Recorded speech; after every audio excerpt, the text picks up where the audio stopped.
प्रस्तुत करते हैं SD म्यूजिक बैकुंठपुर।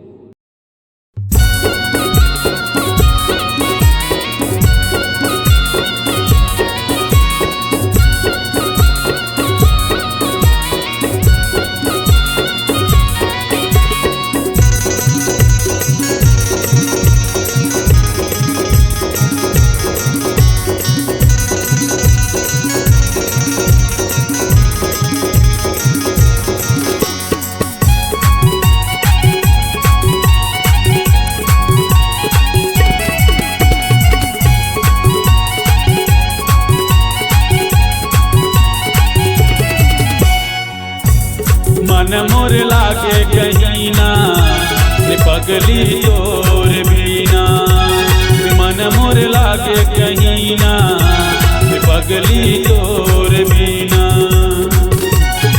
जेल भावे रे संगी मोला कैसे जियो रानी तड़पत चोला, जेल भावे रे संगी मोला कैसे जियो रानी तड़पत चोला।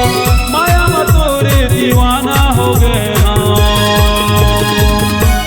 मन मोर लागे कहीं ना पगली तोर बिना, मन मोर लागे कहीं ना पगली तोर बिना।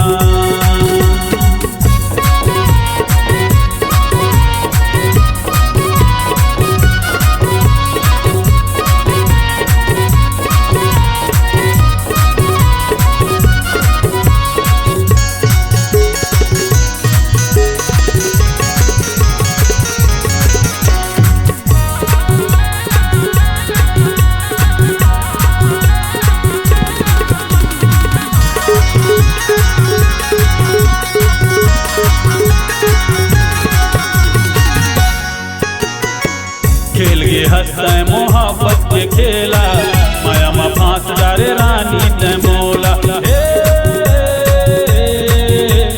ला ला ला छुप छुप के मिलना में भारी मजा आते, बेरी बेरी सुरता तोरे सताते। जिए निभाए रे संगी मोला कैसे जियो रानी तड़पत चोला, जिए निभाए रे संगी मोला कैसे जियो रानी तड़पत चोला। माया में तोरे दीवाना हो गए मन मोर लागे कहीं ना पगली तोर बिना, मन मोर लागे कहीं ना पगली तोर बिना।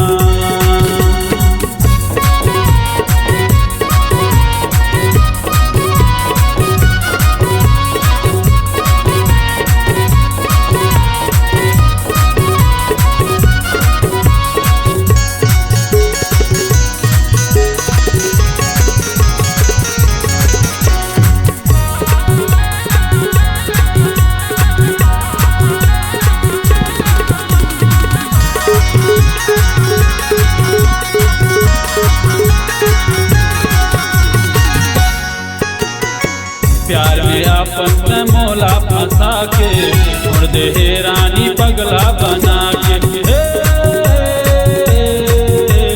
ला ला ला वादा करके ते छोड़ दे हे मोला, अब रानी धोखा दे हे मोला। जिए निभाए रे संगी मोला कैसे जियो रानी तड़पत चोला, जिए निभाए रे संगी मोला कैसे जियो रानी तड़पत चोला। माया में तोरे दीवाना हो गए मन मोर लागे कहीं ना पगली तोर बिना, मन मोर लागे कहीं ना पगली तोर बिना। जिए निभाए रे संगी मोला कैसे जियो रानी तड़पत चोला, जिए निभाए रे संगी मोला कैसे जियो रानी तड़पत चोला। माया में तोरे दीवाना हो गए मन मोर लागे कहीं ना पगली तोर बिना, मन पगली तोर में।